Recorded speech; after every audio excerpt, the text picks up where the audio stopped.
Union budget सिर्फ एक आंकड़ों की किताब नहीं, बल्कि सरकार की प्राथमिकता और वेलफेयर स्टेट के संविधान से जुड़ी वफादारी का आईना है। सरकार की जिम्मेदारी है कि इकोनॉमिक पॉलिसीज जिनमें बजट भी शामिल है ऐसी बनाई जाए जो गैर बराबरी को कम कर सके और सबसे ज्यादा गरीब वर्ग को सहारा दे। बजट वो लाइफलाइन है जिससे शिक्षा, स्वास्थ्य, पेयजल, social security, SC ST minority, गरीबों की भलाई के लिए स्कीमें चलाई जाती हैं।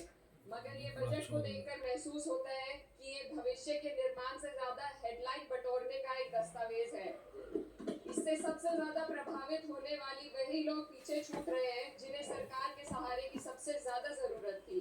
वो किसान जो बढ़ती लागत से परेशान है, वो नौजवान जो बेरोजगारी का सामना कर रहे हैं, और वो औरतें जो निजामती रुकावटों से जूझ रही हैं, और वो गरीब जो महंगाई के बोझ के तले दबे हुए हैं। This government is proudly marketing the income tax exemption of 12 lakh. But the question is, how many Indians even earn that much to benefit from it?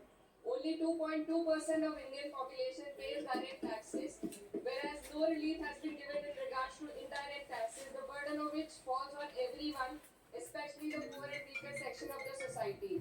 This clearly shows that this is not an inclusive budget. GST की ऊंची दरों ने आम आदमी की कमर तोड़ दी है। जरूरत इस बात की है कि खाद्य सामग्री, दवा, स्कूल की किताबें और जरूरत की चीजों पर टैक्स कम किया जाए। पेट्रोल डीजल पर टैक्स कम करने की कोई कोशिश नहीं हुई, जिसका सीधा असर हर नागरिक पर पड़ता है।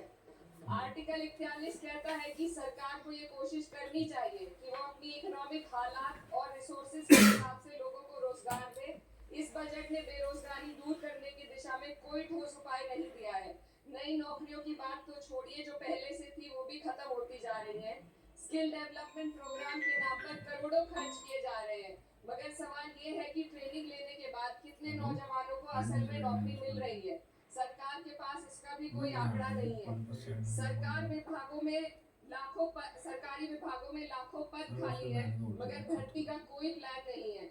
आर्टिकल 45, जिसके द्वारा सरकार की जिम्मेदारी है कि हर बच्चे को 6 साल की उम्र तक फ्री और जरूरी तालीम मिले ताकि उनका बुनियादी तालीमी डेवलपमेंट सही से हो सके, जिसको संसद ने शिक्षा का अधिकार अधिनियम बनाकर और भी मजबूती दी थी, परंतु इसकी जमीनी हालत क्या है वो किसी से छुपी नहीं है।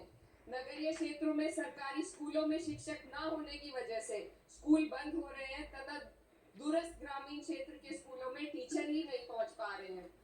सरकार कह रही है कि डिजिटल इंडिया और एआई से तालीम का इंतजाम होगा, मगर जरा जमीन पर देखिए, उत्तर प्रदेश में सिर्फ 22% सरकारी स्कूलों में कंप्यूटर है। मेरे संसदीय क्षेत्र कैराना में कई सरकारी स्कूल शिक्षक न होने की वजह से बंद हैं और मदरसा एजुकेशन के बजट में 57% की कटौती कर दी गई है। क्या यही सबका साथ सबका विकास है? इसी तर्ज पर अस्पताल हैं जहां पर डॉक्टर नहीं है। आर्टिकल 47 अच्छी सेहत और जिंदगी के स्टैंडर्ड को बेहतर बनाने की आवश्यकता पर जोर देता है।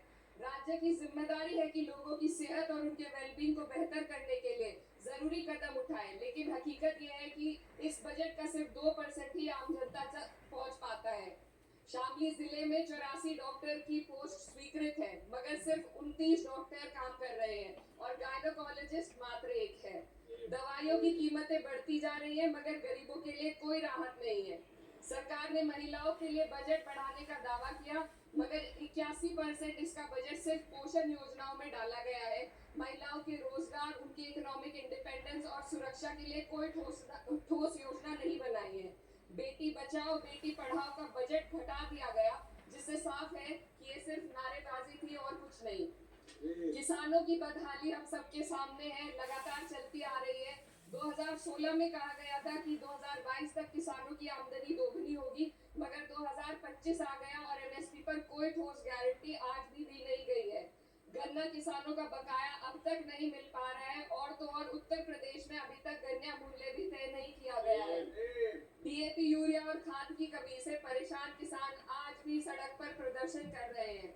मजदूरों के लिए जो सबसे बड़ी योजना मनरेगा थी, सरकार कहती है कि मनरेगा ग्रामीण भारत की रीढ़ है, मगर बजट में कोई भी बढ़ोतरी नहीं मिलना बहुत शर्मसार है।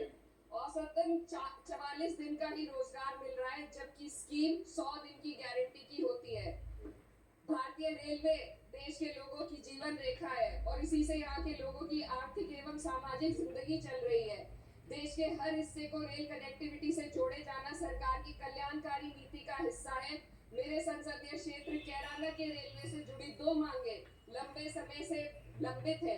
दिल्ली शामली सहारनपुर रेल लाइन का दोहरीकरण और पानीपत शामली मेरठ लाइन का सर्वे अति शीघ्र ही कराए जाने की बहुत पुरानी मांग को बजट में शामिल किया जाना चाहिए।